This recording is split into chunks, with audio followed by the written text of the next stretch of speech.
Good morning, saints. I appreciated that introduction. How did he know those things? That this was not going to be a sermon. Must be in communion with the Spirit of God. Hallelujah. Lord, grant us grace. Grace of utterance, grace of hearing. Whatever an oraculous statement is, Lord, we invite it, knowing that it's costly and not given to many. And just take your precious liberty, Lord, and invest something in us. Let your word be for us, my God, an event, an act, a happening, an occurrence. Let it continue to stick to our ribs and be brought up again and again to our recall, to our consideration. May we turn it over, my God, in our hearts. May we ponder and dwell upon it.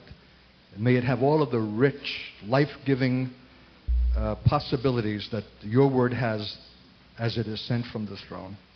Grant us this privilege. Spoil us by such a hearing. Require of us because of such a speaking.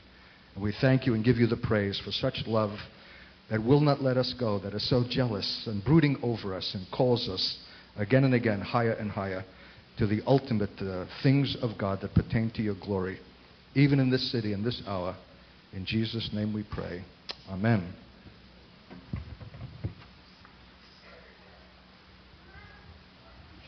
Well, bless the Lord. What's on my heart this morning is the root of apostolicity, the genius of that word. The word apostolic, I may have said something about it last time in passing. If you don't salivate, if you don't drool, something is amiss. This word needs to be restored to its original pristine meaning, or else we have had it, or else we condemn ourselves to being merely charismatic, and God's jealousy over you is for much more than that. So the Greek word apostolos means sent, and that's the word that the scriptures use for Moses in the Old Testament, because the anatomy of this, the nub of it, the genius of it, is consistent and the same throughout all the dispensations of God. Moses was apostolic. The word is not used, it's a Greek word. But everything that he was, and the whole origin and his sending, his calling, lays bare the heart of what it means to be sent, what it means to be apostolic, whether it's an individual or a fellowship. And that's what we want to examine in the limited time that we have this morning. There's a wonderful reference to this in Acts 7, where Stephen, in the address that cost him his life, refers to this Moses, who in verse 25, he supposed his brethren would have understood how that God by his hand would deliver them, but they understood not. So evidently one of the components of being apostolic is a certain dimension of rejection, even from those whom you're called to deliver. It's part of the paradox of the faith, and one that we need to expect and to bear. Am I too fancy already? Are you guys having trouble? Are you knitting your brows? Is my English too English? I want to put you at ease and to say, don't panic. That you're not expected to understand this message in its entirety in the first hearing. We have the great advantage of tapes, because this is going to be loaded, it's going to be rich, it's going to be compact and full. It deserves an entire seminar, not just a Sunday morning preachment. But you'll have it on tape for further examination, and beside that, if it's a word of spirit and life, something will go into your spirit and then subsequently rise to the level of consciousness and of understanding. So don't panic, don't tighten up, because when you tighten up, then you block the whole flow of the Spirit. So take what you can get and have confidence that if it's a word sent by God, the future will reveal it. In fact, I'm often saying, put this message on the shelf and wait for a later time when it will become current and more meaningful.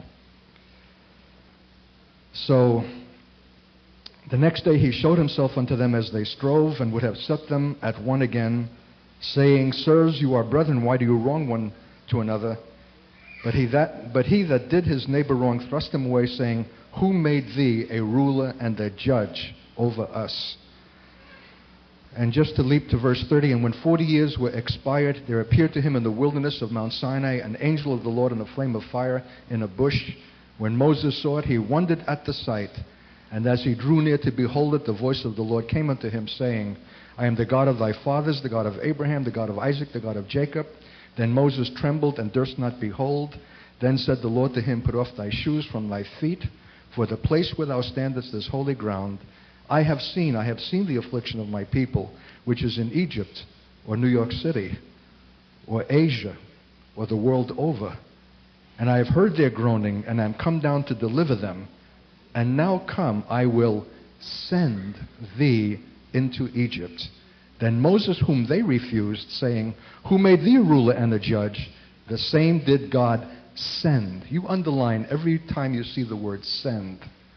The same did God send to be a ruler and deliverer by the hand of the angel which appeared to him in the bush, and he brought them out. Let's look in Exodus at the first statement of this remarkable sending.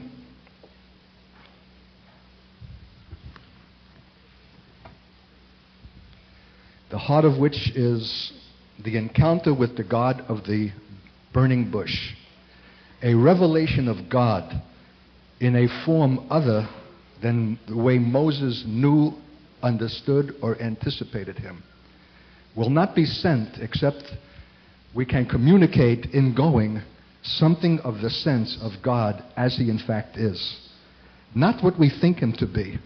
Not the little patsy that we have made him in our image to do our bidding, but God as he awesomely is and demands to be made known. There'll be no bringing out of Egypt.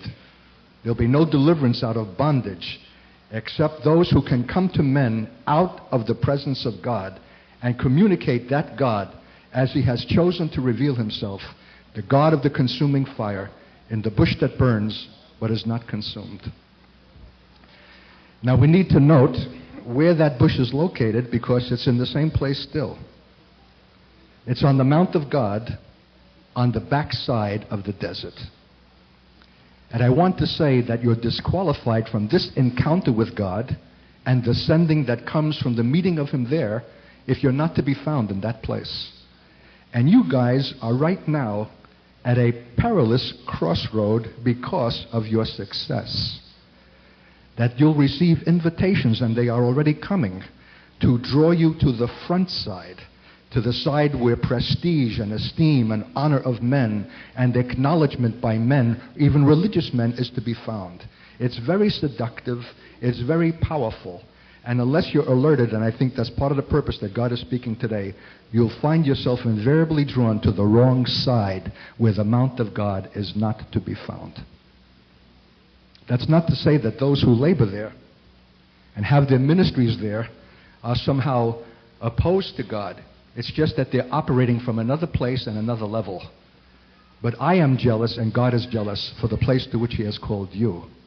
Because except you're sent from that place, there'll be no deliverance for those who are presently in Egypt and who are building treasure cities out of brick, made without straw, and are every day under the bondage of a taskmaster who cracks his whip, but of such a kind that they do not even know that they are enslaved.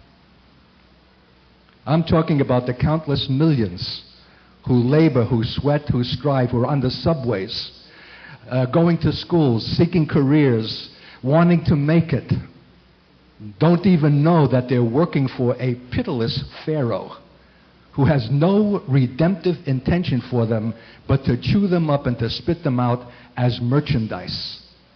Someone needs to come to them who is free from the power of that and has no striving in himself, even spiritually, and is sent of God out of the presence of God to deliver the captives, not only to bring them out, but to bring them into a land flowing with milk and honey.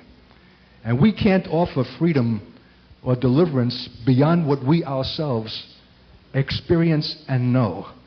And if a 40-year stint in the wilderness was the preliminary requirement for a Moses, what shall it be for us? 40 is a symbolic number. Israel was 40 years in the wilderness. Jesus was 40 days in the wilderness. Probably there are other reiterations of the number 40, all suggesting trial, dealing, sifting, preparation. 40 is an all-consuming number, and we mustn't be too literal about this. I don't say you're going to have to wait 40 years in Queens before you are sent to be deliverers. I think the Lord will have come long before that. But whatever 40 signifies in terms of preparation, of the ruthless dealing of God with your own flesh, with your own ambition for God, in the kind that Moses himself had. Because let's look where Moses boo-booed. In chapter 2 of Exodus, when it came to pass in verse 11 that when Moses was grown, that he went out unto his brethren and looked on their burdens, and he spied an Egyptian smiting a Hebrew, one of his brethren. And he looked this way and that way, and when he saw that there was no man, he slew the Egyptian and hid him in the sand.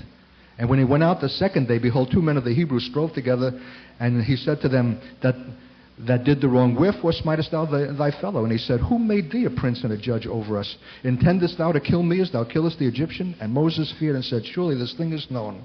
Now when Pharaoh heard this thing, he sought to slay Moses, but Moses fled from the face of Pharaoh and dwelt in the land of Midian and sat down by a well. The story of Moses is the story of failure. And I want to say that I believe with all my heart that failure is a necessary ingredient to apostolic success, a necessary preliminary. And it's not the failure that comes out of blundering stupidity or lack of consideration for the things of God, but out of a desire for the things of God. Moses meant well. He was well intending. But what he didn't understand is that though he had superb Jewish credentials, being a Levite and a favored child and gifted, and though he was raised as a prince of Egypt and had the best of both worlds, both Judaic and Egyptian, which was the preeminent civilization of his time, neither of these things were apostolic qualifications. In fact, they inhibit apostolic sending, and we need to be emptied both of our human and racial, ethnic, and worldly qualification. That's a painful emptying, and it can only be performed on the backside of the desert. What a grubby place. What a mean and inhospitable place. What a thing that offers nothing voluptuous to our eyes to see or to enjoy. It is barren. But Moses was faithful in that place to tend the flock of God on the backside of the desert. And I somehow think, however unappetizing to the eye, and however lustrous the front side is, and beguiling and inviting, that the nutriment that comes from those barren patches where the shepherd of God will lead his flock has more to do with preparing God's people for the last days' eventualities than the glib, facile, cheap, and glitzy stuff that is to be found on the front side of the religious dimension. You see the way I have to talk? It's all symbolic. It's all charged. It's all loaded. Because if I would take any one of these statements and expand them, it would occupy the balance of the hour. You have to intuit a prophetic statement. You have to apprehend by your spirit what God is saying. You have to know that nothing has changed, that the elements are timeless and eternal, that faced Moses and face us. And we have a choice. We're not required, it's not obligatory that we find ourselves on the backside of the desert. It's a choice and a preference. And it's not one that young men would eagerly make. You need to pray for your pastor. You need to pray for your leaders.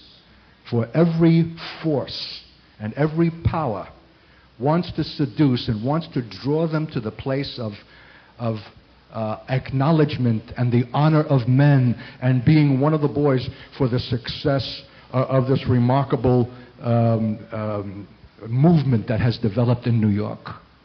It's going to take heroic constraint and restraint to keep yourself from that seduction and to keep on the backside of the desert, obscure, unknown, unseen, unheralded, and unpromoted, if you're going to find and be found by the God who called Moses and seeks to call you.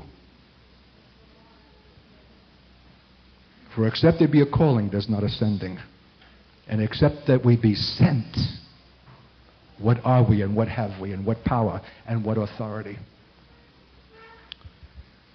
It's interesting that when the sending comes on the holy ground of consecration, take off your shoes, for the ground upon which you stand is holy, not because it's at Sinai, but because it's the place of the revelation of God as He is and as the God who sends, who Himself is the high priest and the apostle of our confession. And because the consecration and the dedication that is being made there is to the uttermost. For when Moses heard his name being called, Moses, Moses, he answered in a truly apostolic way. He said, Hineni, Hebrew for, here am I. How many of us have said that to God? Lock, stock, and barrel. No strings attached, no questions, no, well, what is this going to mean if I go? Or what is it going to mean if I go to Minnesota? Or what's the weather there like? And what assurance do I have? And what security? And the only thing you know is you're being called by name, by the God who sends, and no other detail is required, and if you're truly apostolic, needs to be asked. You don't need to know in advance, because the God who calls you says, I will be with you. I didn't make that up. It's in the text.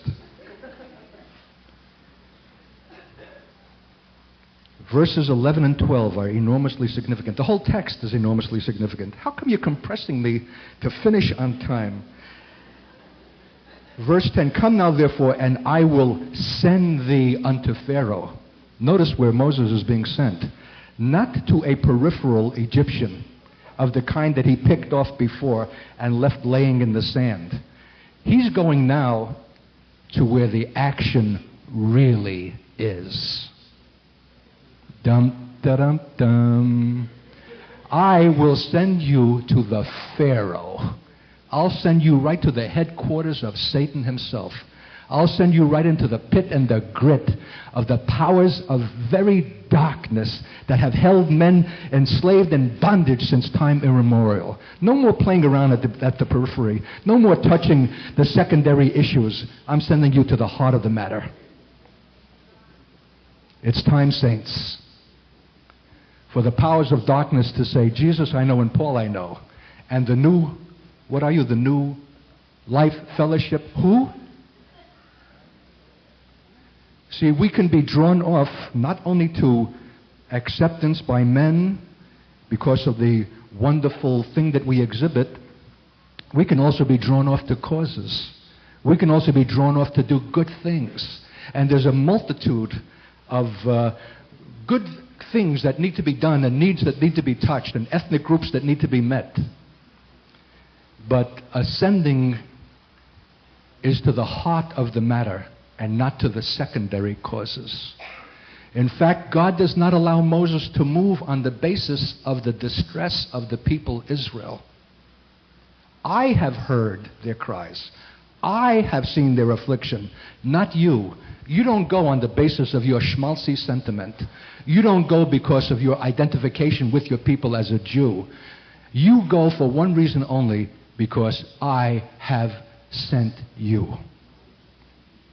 I spent 2 years at a seminary, and I saw all the bleeding hearts, all the upper middle class students whose hearts were so grieved for the conditions in Latin America and poverty, and they were just shredded by this cause and that cause. They were just coming apart at the seams in blubber and profuse tears until they were worth nothing. Listen, dear saints, the ultimate trap of the last days is to draw us off to act in response to need. What's wrong with that, Art? What's wrong with that is that the good thing keeps you from the perfect. And there are needs everywhere, and to which of them shall you attend? That's the difference between went and sent. You see, shouldn't we be doing something? All those needs out there, crying out for attention, shouldn't we be doing something because we're guilt-ridden or our consciences bother us and we should be doing something? Is one of the most powerful temptations that will distract you from the perfect will of God, except that itch to do and to be seen doing and to be recognized for doing has been burned out and has died out in 40 years in the wilderness place. There wasn't much left of Moses by the time that God appeared to him in the burning bush. You say, how do you know that, Art? Because when God calls Moses, Moses says, who am I that you should send me? You want to know what the qualification is for apostolic sending? That. Who am I that you should send me? Well, what happened to all of your Jewish credentials? What happened to your pedigree? A Levite and a Hebrew of the Hebrews and a Jew of the Jews. One saved out of the river. What happened to your Egyptian training in all of the art and science and philosophy and the accomplishment of Egypt? Zilch. It counts for nothing. Who am I? And you know what? God doesn't argue with him and say, now don't take that negative attitude. You've got wonderful qualifications. He agrees with him. Because I want to say this, saints, however impressive our human and religious qualifications is, none of them are equal to the task to which we are being sent. Who is sufficient for these things? New York City? The Babylon? The heart of Antichrist spirit that makes merchandise of men? And you're going to deliver the captives and bring them out and into a land flowing with milk and honey? Who is sufficient for these things except the God who will be with you? That's what makes apostolic apostolic. Beware of false apostles who say all kinds of clever and right things and can quote Paul and have a wonderful facility for problem solving and putting together franchises and all the other kinds of things. But look for the man who has come out of God's presence, who has been burned out, not in his carnality, not in his sinfulness. I mean, that's long taken care of, but even in his well-meaning intentions for God. That's the last thing that must go. And that is the most formidable thing that keeps us from the true apprehension of God and his sending. What we are going to do for him. Who am I that you should send me?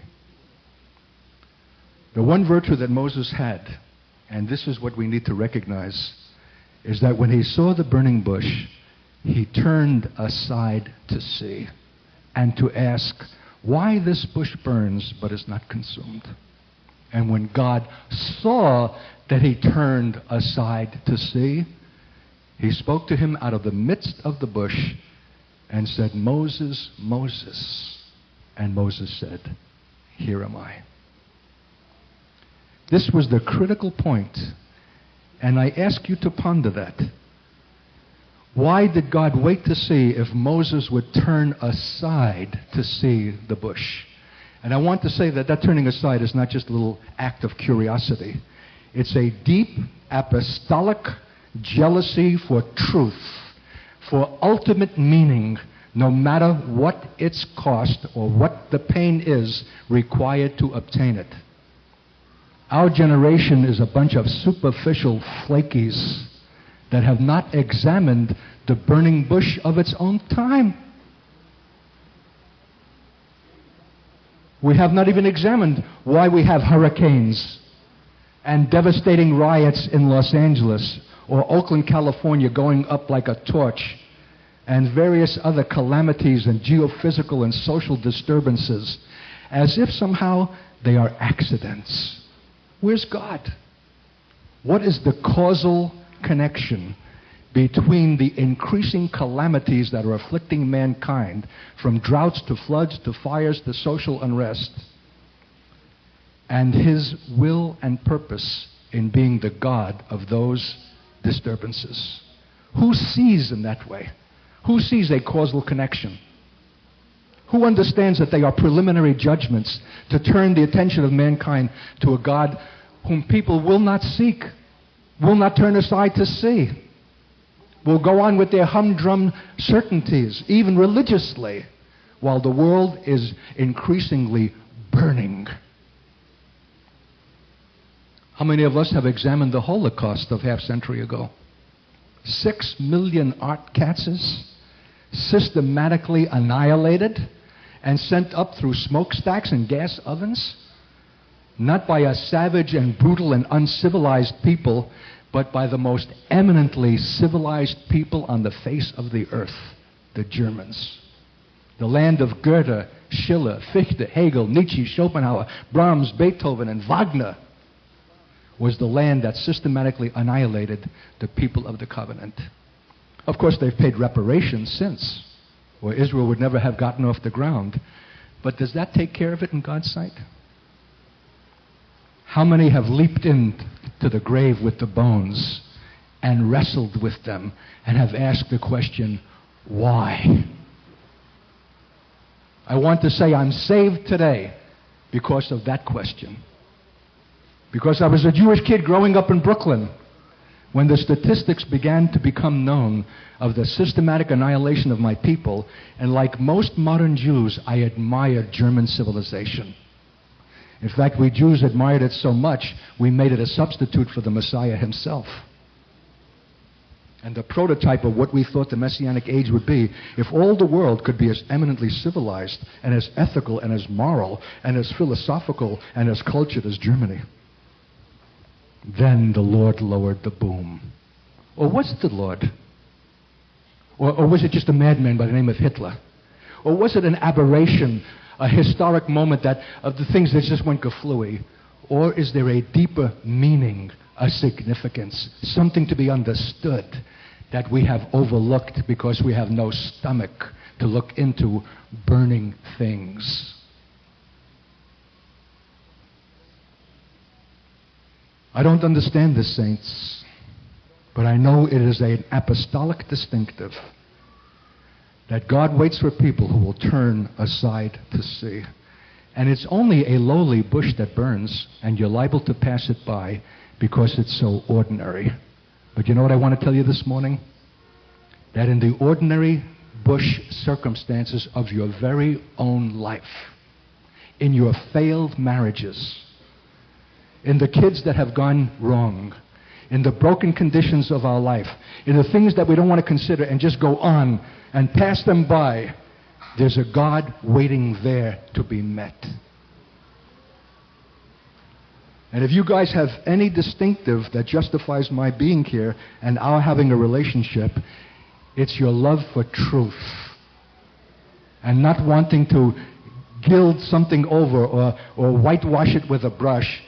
But in all of the mix that is represented in this fellowship, and all of the racial, ethnic thing that everywhere else in the world is falling on each other's necks with violence unto bloodshed and death, there's an opportunity here to dig in, to examine, to see, to understand the root, the grit, the meaning of things. That somehow, when God sees those that will turn aside. You know what the rabbis say about this, and I don't often quote them? Once in a while, they say something good. I like this. They said, the thing that God saw that allowed him to call Moses to an apostolic commission was that when a man turns aside to see something of an unusual kind that has fearful implications once you begin to examine it, there's no assurance you'll ever turn back again to where you were before. All of your charismatic understanding might go up like a puff. All that you thought God was and what you understood about the church and how we ought to proceed will never again be seen that way. There's something in that radical wrench of turning out of the orbit of the conventional and even correct ways that we have seen things that waits to be seen afresh in the fire of God that will forever change you. Are you willing for that? The world is dying, saints. Can you understand it? Dying because of its superficiality. Dying because of its unexamined life. Dying because it doesn't ask ultimate questions about life and its meaning. It's content to plod along and to go on from day to day to feed the gut and to have their sex experience and to make the payments on the car and perish. The world is living in a lie. No one is bothering to inform mankind that there's an issue of eternity waiting to be decided in this life. The life itself, the mere perpetuation, the feeding, the getting by, is the justification in itself. It's a lie and it's death. Someone said the unexamined life is not worth living. And I want to ask you whether even as Christians, whether you're living an examined life. Are you examining the issues of the faith? Are you looking into the circumstances of your life? And if there has been failure, do you just pass it by? Or are you willing to turn into that burning thing and allow God to show the subtle issues of vanity, of self, of pride, of rebellion, of self-will, of jealousy, of fear, of insecurity that need to be seen there? Because He's a God of truth. And because the church is the ground and pillar of the truth, or it's not the church. I wonder how many burning bushes are represented in this room.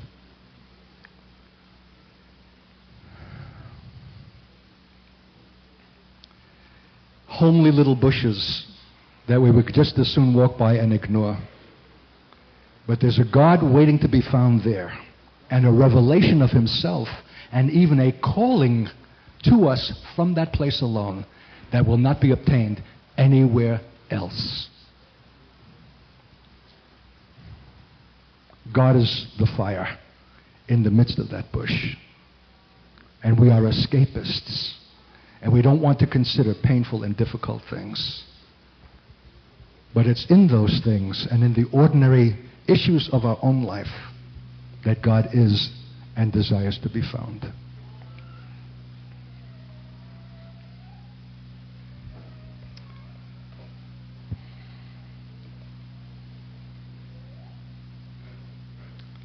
That's the holy ground.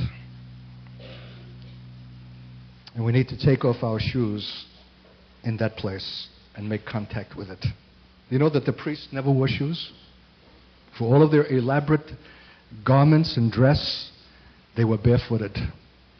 For a priest who will not make contact with terra firma, with the ground of reality, with things as they are, somehow is divorced and cut off from the things that are heavenly, eternal, lofty, pure.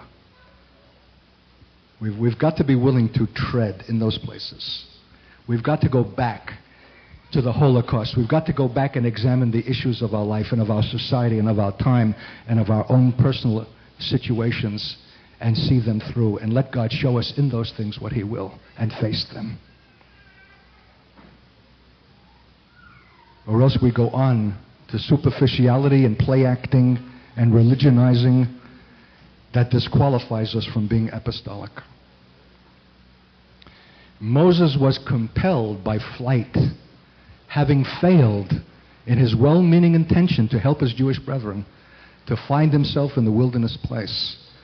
But you guys have a much tougher choice this morning. Not because you're compelled to be on the backside of the desert.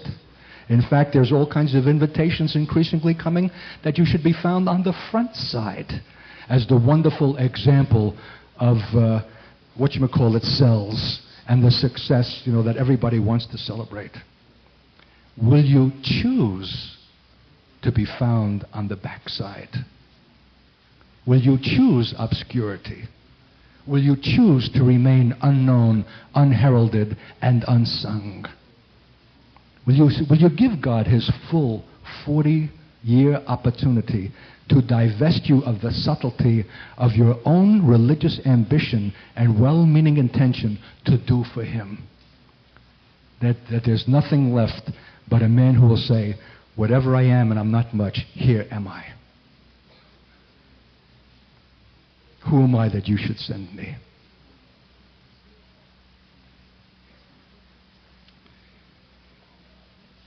Well, I've got to conclude. Don't think that it's a disgrace to fail. I sort of have an affinity for failure. And I'm not talking about dumb failure. That's the consequence of stupidity or selfishness. I'm talking about the failure that comes from choosing to do good for God. That must inevitably lead to disappointment and to failure. But it's out of that comes a brokenness. That comes a willingness to tend the flock of God in the obscure place. That will bring you to the burning bush in the appointed moment of God. That by which the commissioning and the sending takes place. A lot of us have not failed because we have not ventured. Our lives are predictable and safe. We're pew occupiers, and we love the anonymity and the obscurity of being lost in the great congregation. Necessarily, we must venture for God. And we were talking last night about our 10-year initial experience in community. Were there mistakes? My God, the whole thing was a catalog of mistakes from beginning to end. But how should it have been otherwise? They are inherent. It was inevitable that we would stumble and stagger and fall and in our best meaning intentions cause pain and suffering, the inevitability of it. But how else is God to fashion and to form his men and his people? What do we think that church is? A succession of good services? Or a place of suffering before it's a glory? We need to be rid of our romantic idealizations of what the church is or what God's men are who are of faith and power. That's an illusion. It's not a reality. It's not your feet on the ground. How can you deliver captives when you yourself are captivated by notions that are idealizations of romantic notions that are not true? You've got to fail. And failure is the consequence of venturing for God, even at your best and well-meaning intention. But out of that is ignited the circumstances by which the wilderness experience, the Lord in the burning bush, the call and the sending. I believe it's a pattern. This is not just an historic episode. It's that perfectly, but it's more. It's a picture of the anatomy of the sending of God in every generation, and especially at the last. That the man who was content to just slay an Egyptian is now sent to the Pharaoh, where the real and the ultimate issue is to be met in the power of God who sends, because I will be with you. Will you remember that when you're standing before Pharaoh? And you're feeling as frail and as weak as you in fact are? That the God who sends you is also in you. And it's in his authority that you stand before Pharaoh and not some drummed up charismatic thing of your own. You were emptied of your own that you might be filled with the life of him who sends, the high priest and the apostle himself of our confession.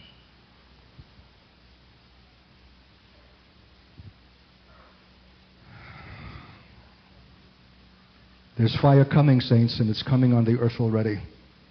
The preliminary judgments of God to begin to turn the attention of men to a God whom they have not turned aside to see, and for which every sin and consequence of a broken mankind and a dying earth is the result. There needs to be someone coming to them out of the presence of God to explain and to give an understanding of what the fire means before it becomes not preliminary but final. The final judgment in which the earth itself will melt with a fervent heat. Knowing the terror of God, Paul says, I persuade men. But he persuades them not out of his religious ability or his Jewish credentials, but out of the life, the power, and the authority of the God who sends those men who know that they know that they know, who am I that you should send me? So I want to pray for you. You're at a crossroad, dangerously close to being drawn into a place of public religious celebration for the success of what you represent. And I'm sure that Christianity Today and other journals want to write articles about you and interview your pastor and different ones who are cell group leaders. And you'll find yourself not on the backside, but the front side. And that's okay, but it's not the place from which the true sending must occur. God is jealous for you this morning, saints, for the thing that is ultimate. Confront the Pharaoh in the authority and the power of the God.